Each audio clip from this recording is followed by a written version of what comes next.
Et je vois un petit peu le profil d'investisseur que tu as. J'imagine que tu as dû lire un peu le bouquin La bourse pour les nuls et que tu t'es positionné grâce à ça. Les investisseurs comme toi, sincèrement, en marché baissier, vous faites dégommer. Vous faites dégommer parce que les marchés financiers, c'est une réelle jungle. Et tu vas jouer face à des professionnels, face à des gens qui travaillent pour des grandes banques, face à des mecs comme moi qui sont formés. Et les mecs comme toi se font scalper par les mecs comme moi.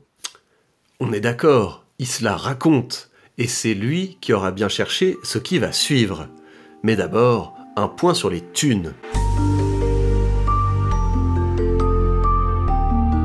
Notre fonds d'investissement du drama continue son petit bonhomme de chemin, on se rapproche du cap des 2000 €. Voici maintenant le rendement de la dernière vidéo, et si j'ajoute au rendement de cette vidéo le rendement des autres vidéos de la playlist, j'avais 91,53 € à ma disposition. Une partie, comme d'habitude, que je vais mettre au service d'un monde plus beau, et le reste que je vais investir sous vos yeux sur les marchés financiers. Je vous montre tout ça à la fin de cet épisode, mais d'abord, on va régler quelques comptes. Lorenzo, le Mozart du trading, m'a répondu, et au regard de sa miniature et du titre de sa vidéo, il pense qu'il va me donner une leçon d'investissement. Et ça ne manque pas de toupet, car il sera clair à la fin de cette vidéo qu'il ne sait pas ce qu'investir signifie. Pour ce qui est du cash, pourquoi est-ce qu'en fait c'est important d'avoir du cash dans son portefeuille? Eh bien parce que quand on est un investisseur, il faut pouvoir composer avec l'incertitude. C'est réellement très important.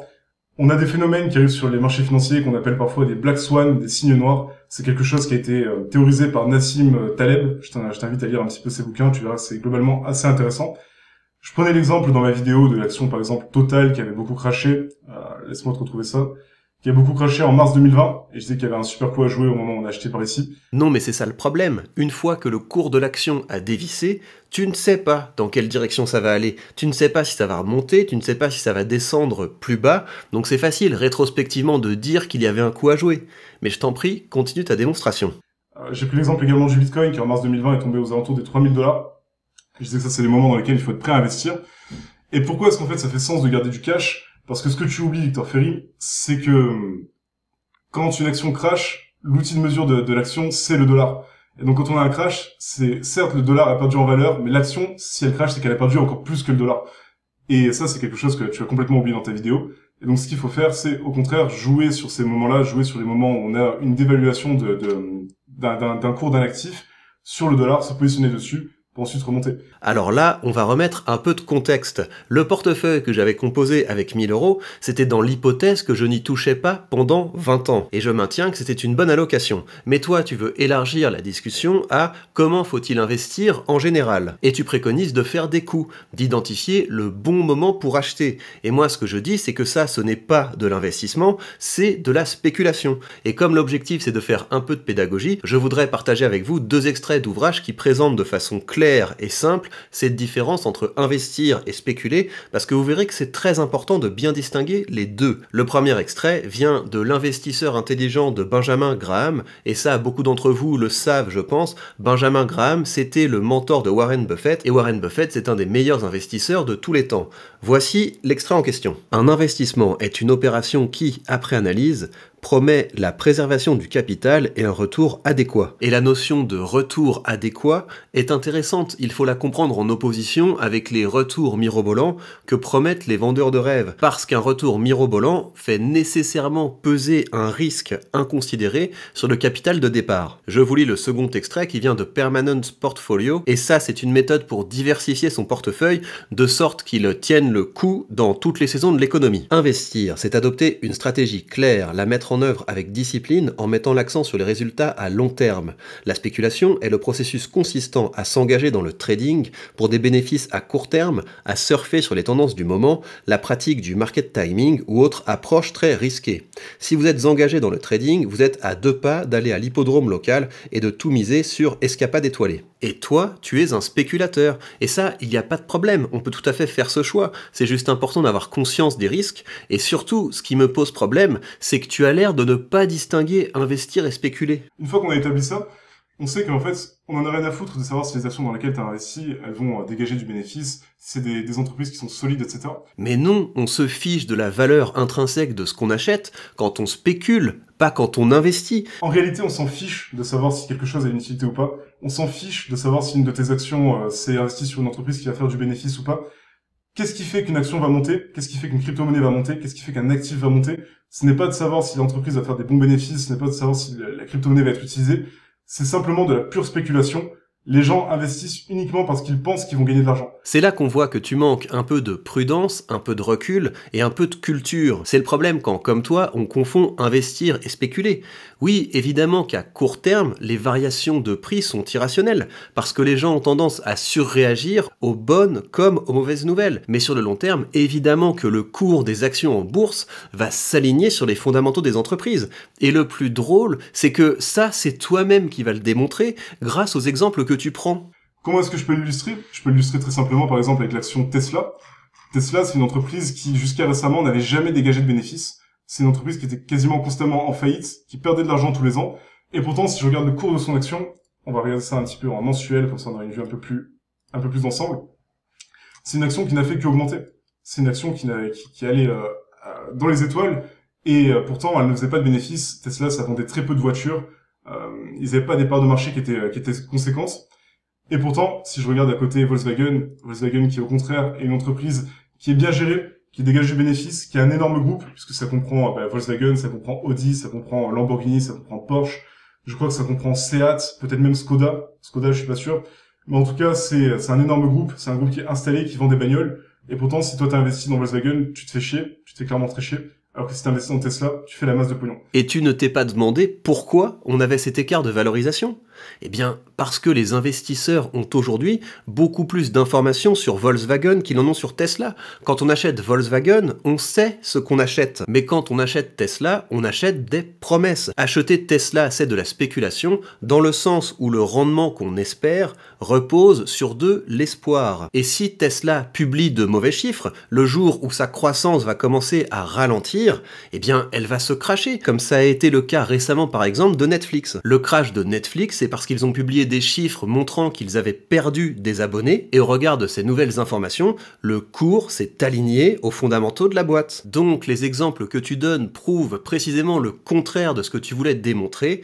Non, quand on est investisseur, on ne se fiche pas des business qu'il y a derrière les actions qu'on achète. Mais je t'accorde une certaine consistance, car tu ne spécules pas seulement sur la bourse, tu spécules aussi sur moi. Sincèrement, comment ça se passe pendant les marchés baissiers? Là, je suis sur le Bitcoin, mais c'est pareil sur les actions. Grosso modo, toi, t'investis ici.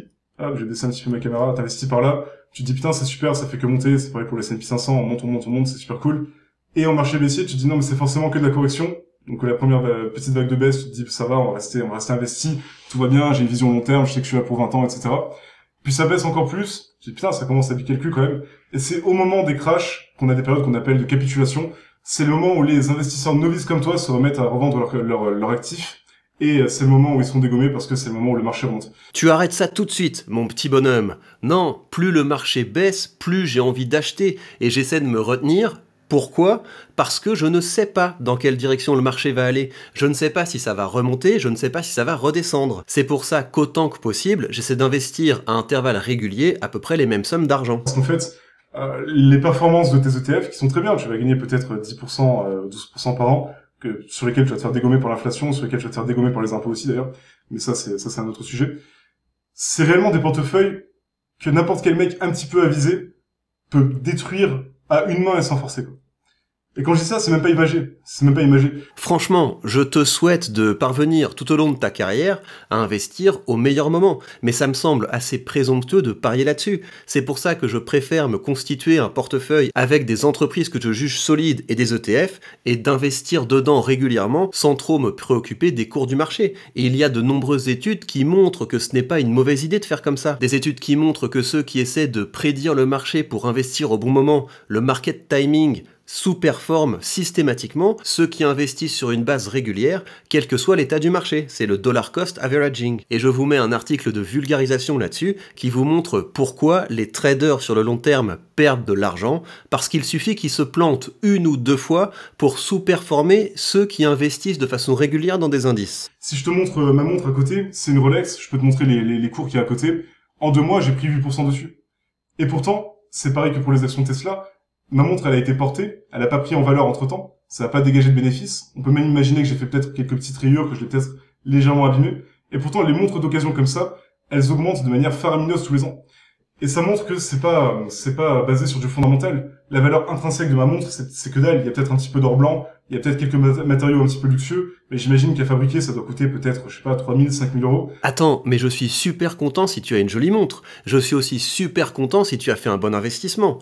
Ce que je dis, c'est que ce n'est pas une stratégie viable sur le long terme que d'acheter quelque chose en espérant que ça va monter, sans savoir pourquoi ça va monter. Cela n'empêche pas qu'il y a des coups à faire, ça fait des histoires motivantes à raconter, et j'aime ça. J'aime ces histoires de réussites exceptionnelles. Mais maintenant, on va toucher à un point de désaccord plus fondamental. L'autre idée que je veux vraiment démolir, parce que c'est super important, c'est que tu dis dans ta vidéo qu'il est impossible de prédire les cours. Et là, c'est pareil, c'est que ça manque réellement de recherche de ta part, ça manque réellement de culture, ça manque réellement de connaissances, puisque s'il y a une industrie de traders dans la finance qui sont là pour parier sur les cours, c'est bien qu'il y a des outils qui permettent de savoir si on a plus ou moins de chances d'aller dans une direction sur les cours. J'espère que tu réalises à quel point ton argument est claqué.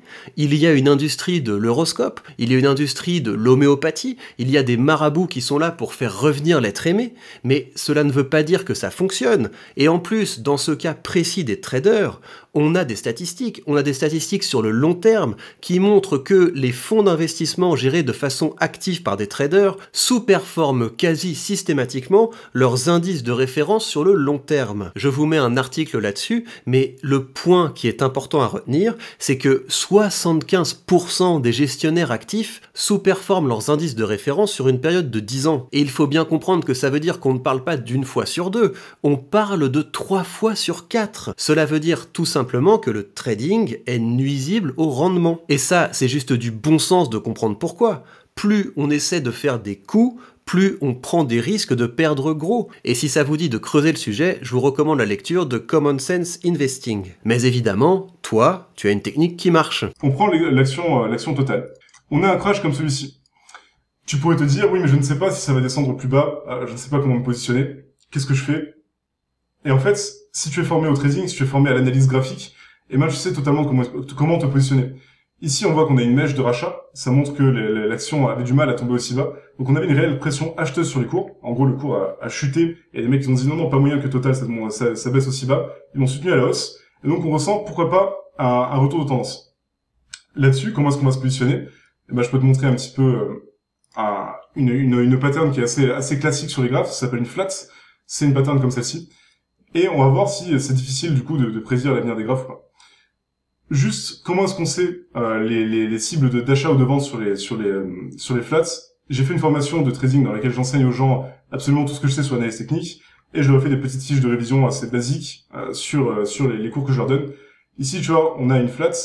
C'est quoi les targets de revente? C'est les 0,618 de Fibonacci, puis les 0,9, puis les 123,6. Ok, on se pose sur Total, du coup, on prend juste un petit outil, aussi simple que ça. On regarde le retracement du crash précédent, et tu vois qu'on s'est arrêté pile poil sur les 0,618, qui est le nombre d'or. C'est bien ce qui a marqué c'est bien la théorie du trading, c'est bien des choses qu'on sait quand on est trader, on est au courant que ce sont des cibles sur lesquelles il faut revendre. Est-ce que tu penses que ça c'est du hasard? Est-ce que tu penses que si tu regardes la première vidéo sur ma chaîne YouTube, dans laquelle je faisais un plan d'investissement sur le BNB, qui est une crypto-monnaie également, on s'en fout de savoir si c'est important le BNB, on s'en fout de savoir s'il y a des bons fondamentaux, on s'en fout de savoir si ça va être utilisé, c'est de l'analyse graphique. Et simplement en tirant des traits sur mon graphe, qu'est-ce que j'annonce comme target? J'annonce comme target qu'on va aller aux 34 $, puis qu'on va chuter aux 22 $, et qu'on va remonter aux 38, 40 $. Qu'est-ce qui s'est passé sur le BNB? Ben, je vais l'afficher sous mon écran, et tu me diras si d'après toi c'est du hasard. Tu vois que exactement comme on a prévu, pas dans la même time frame, on n'est pas arrivé pile au moment où j'avais prédit, mais juste après, on est monté à la virgule près à 34 $. Juste après, on a crashé à la virgule près à 22 $.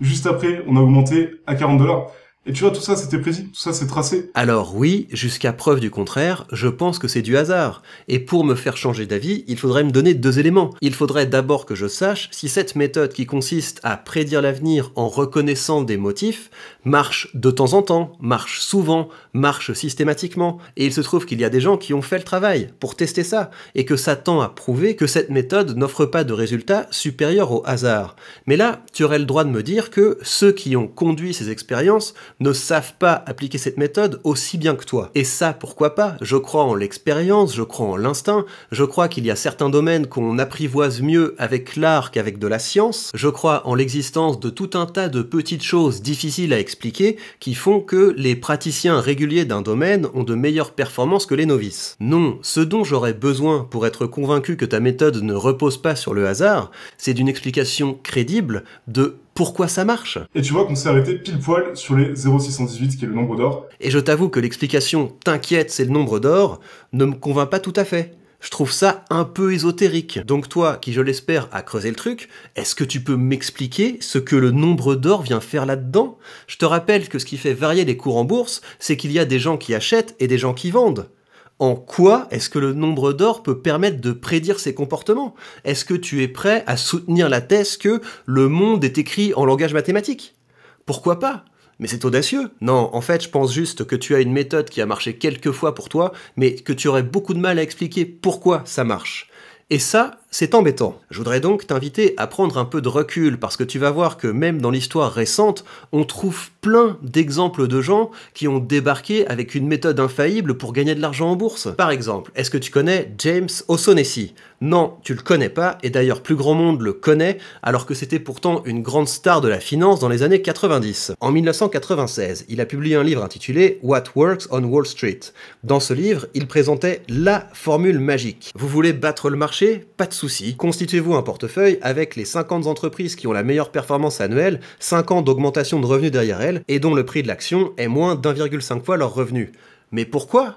Parce que, t'inquiète, ça marche. Et oui, effectivement, pour lui, ça avait bien marché, et surfant sur sa réussite, il a breveté sa formule magique et lancé plusieurs fonds communs de placement. Et ces fonds ont tous sous-performé le SP500. Et si je te raconte ça, Lorenzo, c'est parce que tu m'as l'air sympathique. Tu m'as d'ailleurs fait une belle proposition, et j'aurais accepté avec plaisir si je n'avais pas été au même moment en week-end en famille. Mais donc, pour terminer sur une note positive, je suis certain que tu gagnes beaucoup d'argent, je suis même à peu près sûr qu'il y a beaucoup de gens qui te suivent, qui gagnent beaucoup d'argent. Je suis très content pour toi et je suis très content pour eux, mais je pense que c'est une mauvaise idée sur le long terme que d'associer ton nom et ton image à une méthode si tu n'es pas vraiment capable de comprendre pourquoi ça marche. Parce qu'au bout d'un moment, comme toutes les méthodes du même genre, ça cessera de marcher. Je te laisse donc méditer là-dessus, mais ne pars pas trop vite, parce que maintenant, je vais te montrer comment j'investis.